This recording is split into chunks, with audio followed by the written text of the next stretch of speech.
Solusi mengatasi keterlambatan pembuatan IKTP di tingkat kecamatan karena belangko yang habis. Apa sih itu KTP? KTP adalah dokumen identitas resmi warga negara Indonesia yang dikeluarkan oleh pemerintah. IKTP adalah versi elektroniknya yang diluncurkan sejak 2011 untuk menggantikan KTP yang lama. Kartu ini berisi data pribadi seperti nama, alamat, tanggal lahir, dan nomor NIK, serta chip elektronik untuk verifikasi. Untuk fungsinya, KTP digunakan untuk keperluan seperti pemilihan umum, pembukaan rekening bank, atau akses layanan publik lainnya. Pembuatan KTP diatur oleh Undang-Undang Nomor 24 Tahun 2013 tentang Administrasi Kependudukan. Penjelasan masalah singkat tersebut. Di banyak kecamatan, proses penerbitan KTP elektronik sering terlambat karena ketersediaan belangko KTP yang habis.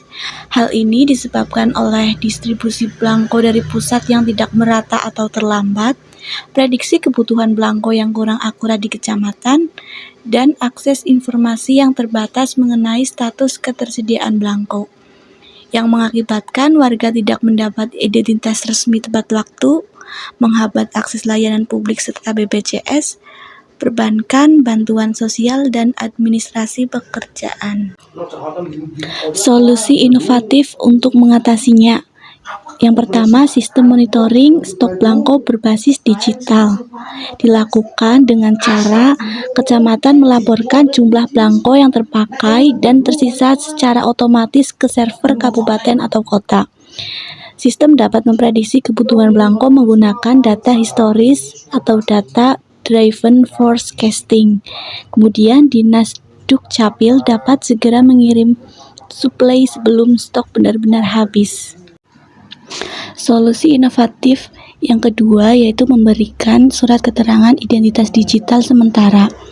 Dengan cara warga menerima identitas kependudukan digital atau IKD atau surat keterangan digital sementara yang sah dan dapat dipakai untuk layanan publik sampai KTP fisik selesai.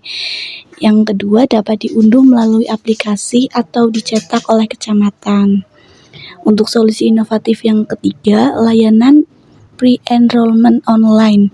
Warga mengisi data dan menjadwalkan waktu rekam biometrik sebelum datang ke kantor dan mengurangi antrean dengan mempercepat verifikasi saat belangko tersedia. Dasar teori yang mendukung. Yang pertama, teori manajemen rantai pasok. Dalam teori ini, pengelolaan inventaris yang efektif memerlukan pemantauan keberlanjutan terhadap stok, pengiriman yang tepat waktu, serta estimasi permintaan yang didasarkan pada data empiris yang akurat. Implementasi panel kontrol waktu yang nyata atau real-time dashboard memperkuat prinsip inventaris just a time, yang bertujuan untuk meminimalkan penyimpanan berlebih sambil memastikan ketersediaan barang sesuai kebutuhan, sehingga mengurangi risiko kekurangan pasokan seperti yang terjadi pada belangko eKTP. Pendekatan ini secara teoritis meningkatkan tanggung jawab rantai pasok terhadap bendungan permintaan, mencegah efisiensi yang dapat menghambat layanan publik. Yang kedua adalah teori administrasi publik berbasis teknologi. Penggunaan teknologi informasi dalam penyediaan layanan publik secara signifikan meningkatkan tingkat efisiensi operasional, transparansi proses, serta akuntabilitas institusi. Inovasi digital seperti sistem informasi IKD, mekanisme antrean, dan notifikasi otomatis secara konsisten selaras dengan prinsip-prinsip e-government yang bertujuan untuk meminimalkan izin manual dan mempercepat akses warga terhadap layanan.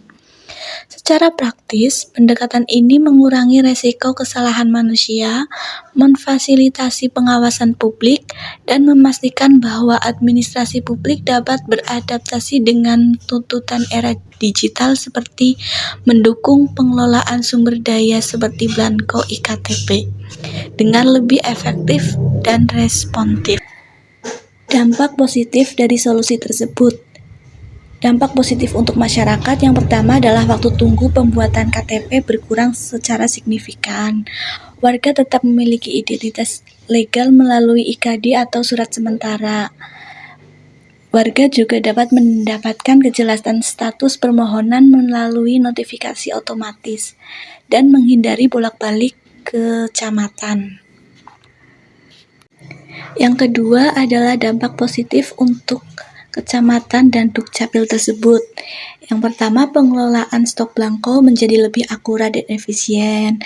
Beban antrean dan komplain warga menjadi berkurang.